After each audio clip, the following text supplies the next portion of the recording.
You are listening to Down Home. Viola Desmond. She's more than just the woman who replaced Sir John A. Macdonald on our $10 note. She was a teacher, businesswoman, social activist, and she's also a relative of Jay Jones. Jay has known this for a little while, but during our visit to Nova Scotia a couple weeks ago, Jay had an insightful conversation with his great Aunt Jean. And Aunt Jean gave Jay some of her personal memories of their relative, Viola Desmond. I'm Derek Wise, and on behalf of Jay Jones, welcome to Down Home, the Nova Scotian experience by two black men.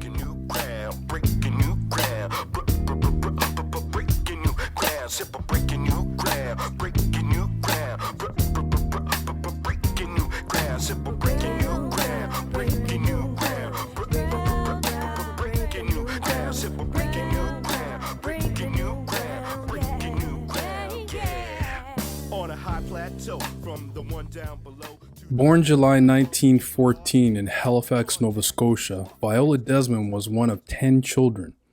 Her father, Albert Davis, like many black Nova Scotians, was a descendant of black loyalists that came to Canada following the British defeat during the American War of Independence that ended in 1783.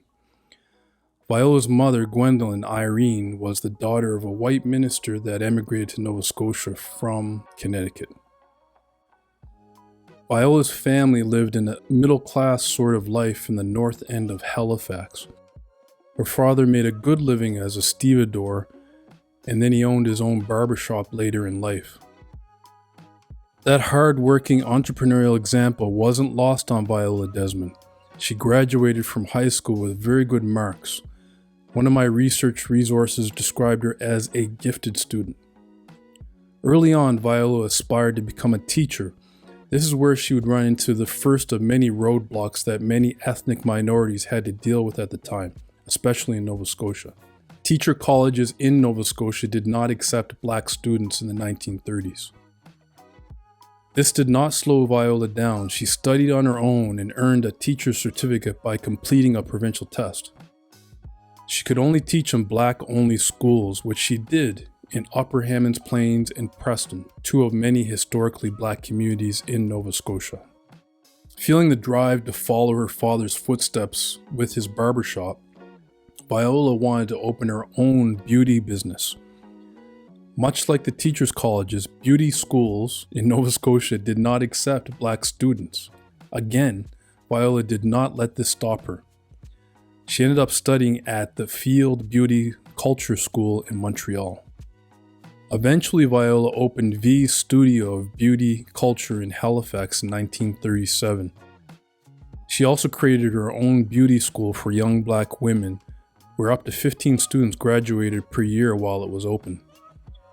This also coincided with Viola launching her own line of beauty products aimed at women of color. I don't think it would be an understatement to say that she found a little bit of success. Fast forward to November 8, 1946. Viola made an unplanned stop in New Glasgow, Nova Scotia after her car broke down on her way to a business meeting in Sydney, Nova Scotia. She was told by the mechanics that repairs would take a few hours, so she rented a hotel for the night and decided to see a movie to pass the time. She made her way to the local movie cinema called the Roseland Theatre, purchased a ticket for the main floor, but unbeknownst to Viola, the ticket seller gave her a ticket for the balcony section, which was unofficially reserved for blacks only. She made her way to the main floor, where the ticket taker informed her that her ticket was for the balcony.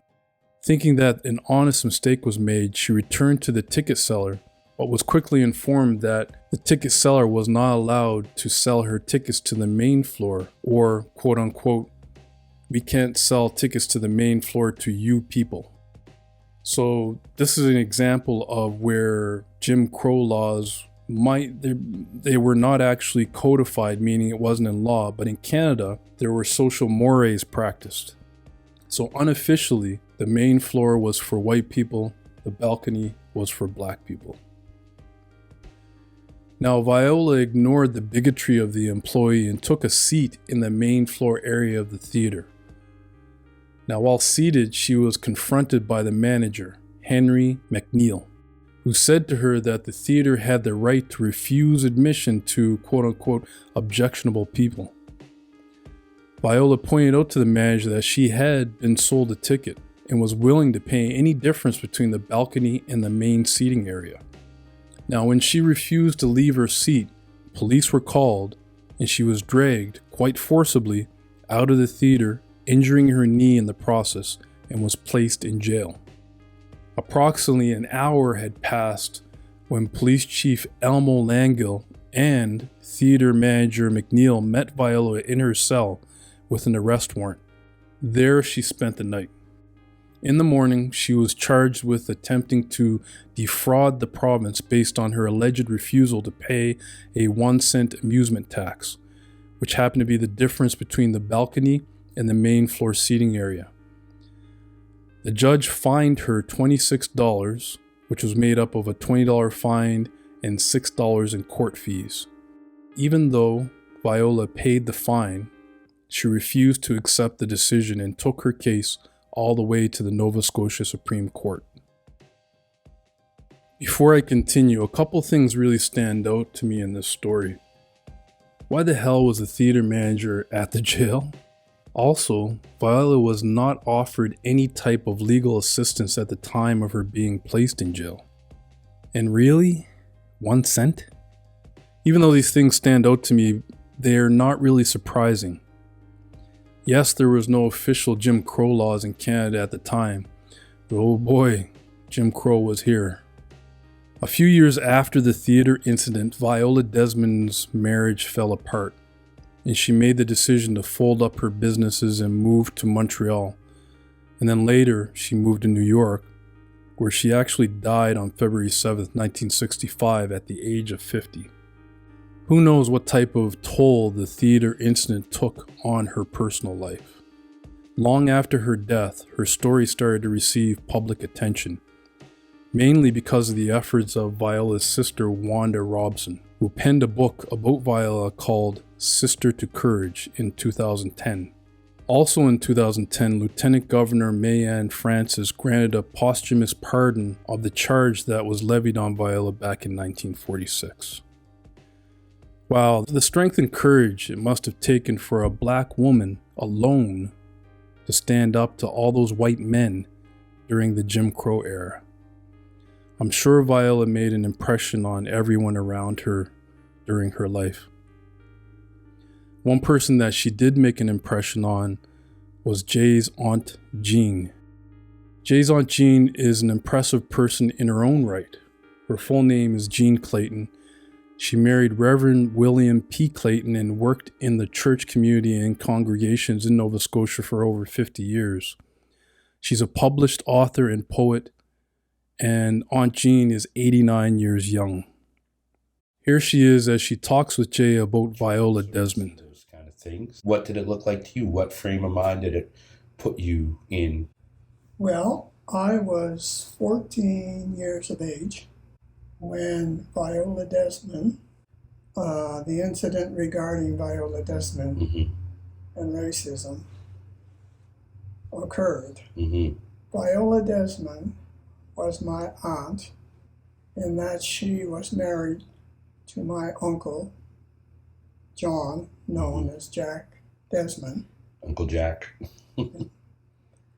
And even though I was quite young, I admired her greatly, not only as a person who ran and operated a successful business, that is, a beauty school, and but the fact that she would visit our home from time to time.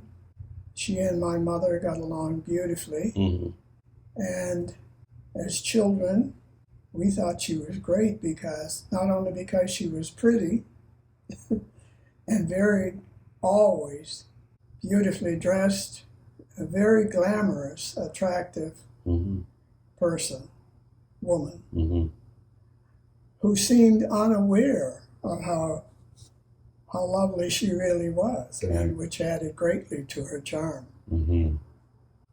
I recall when I got married that she gifted me with a beautiful, I smile now, Mm-hmm. a fake fur jacket. Right. It was white. Mm-hmm.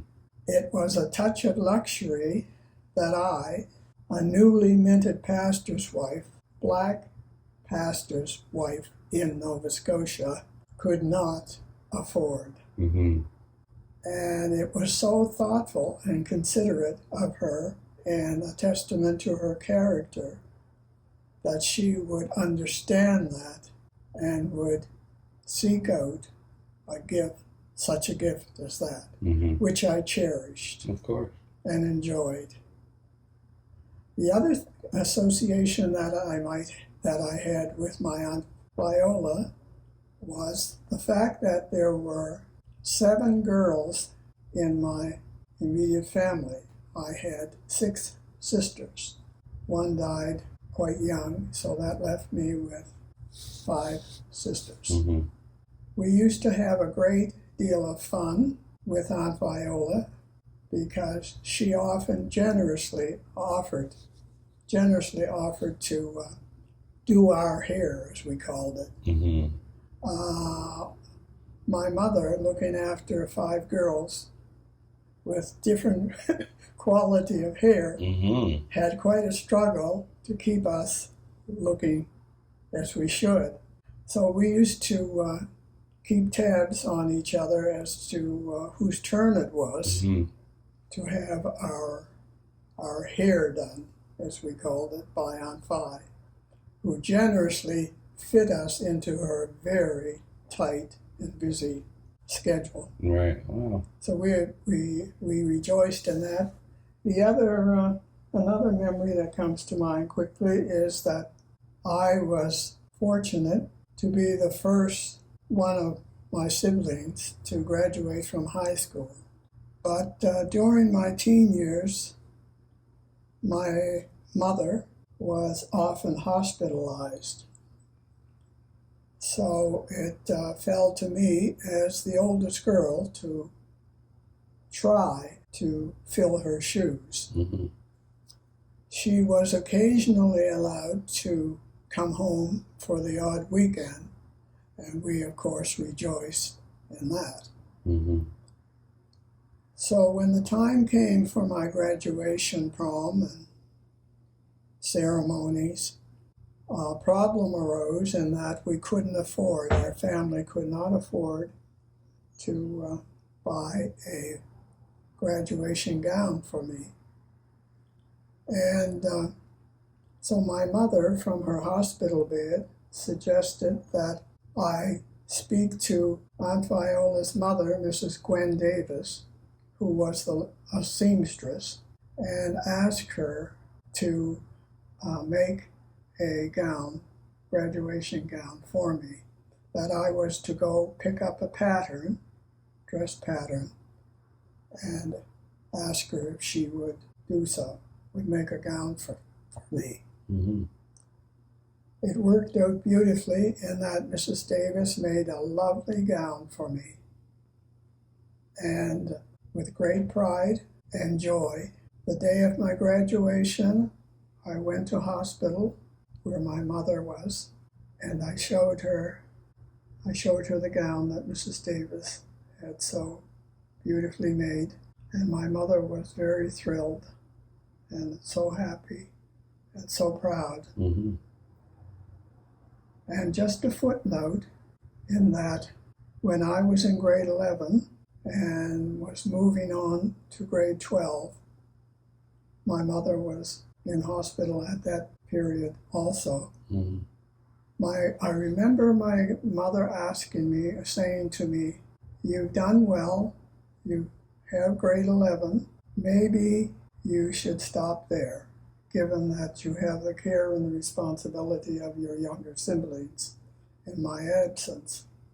And I remember saying to her, with love and respect, "Oh, Mom, I want to be the first in the family to graduate from grade 12. Mm-hmm. even though it's hard, I would like to give it a try. And so, with her permission, I persevered, and it was a struggle, but I made it, and I received my high school diploma. And looking back over the years, it was one of the wisest decisions I had ever made, because at that point in my life, in the times in which I grew up, a grade 12 certificate opened doors. Mm-hmm. It was highly considered and was more or less a passport to good employment. Mm-hmm. And that's what I was hoping for and looking at towards my future. Right. And it panned out, and it worked out that was indeed the case during my lifetime. Mm-hmm. One thing I've noticed about the family actually is complexions, and some of them are fairly light-skinned. Like, even Granddad was very light-skinned. I don't know where the sort of light complexion comes from on our side of the family. Even my grandmother Irene, she's more light-skinned, but Aunt Bev isn't, Well, it's interesting you should ask me that, Jason, because I can honestly say that looking back, it was never an issue that arose. Okay. Color consciousness within a family, black family, Mm-hmm. just never came to the forefront. It just was non-existent. Right. Interesting. Yeah. But what about outside of that realm? Like when you were going to school and being in those, those times, like were you picked on? Were you, Well, having grown up in a predominantly black community, mm-hmm. but yet living in a specific area comprised of Italians, Mm-hmm. Irish, white folk on our block and on our street, Mm-hmm. it seemed to be overt racism didn't seem to be to the forefront. Enter the community as much as you think. Yeah. Yeah. And is this on Maynard Street? Maynard Street Okay, in North End, Halifax. Right. Yeah. Yeah. That leads to this interesting thing. Like, the North End is a huge community.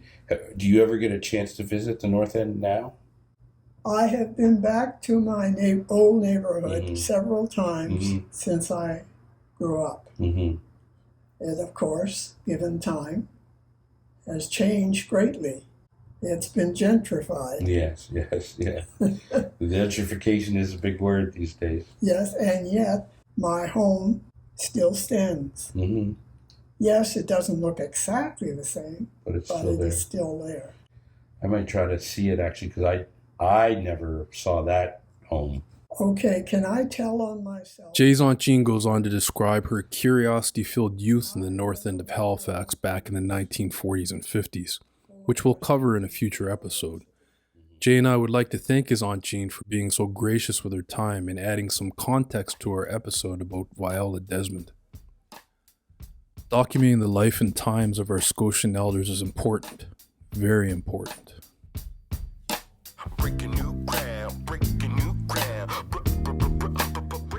You have been listening to Down Home.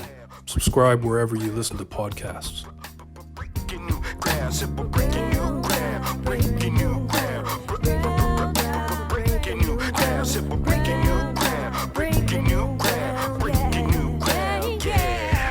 On a high plateau, from the one down below to the future of the funk, getting lost in the flow. Contact with the spot magex. Now it's time to flex with the force from the soul, reaching all aspects, getting deep, no time to sleep. As you reach. Thank you for listening to this week's episode of Down Home.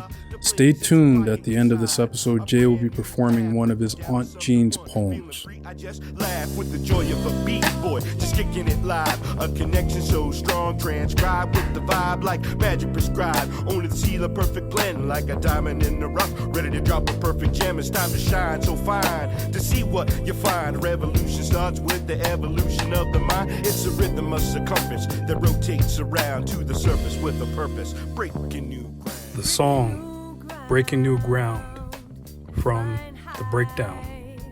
Wanna keep living my life.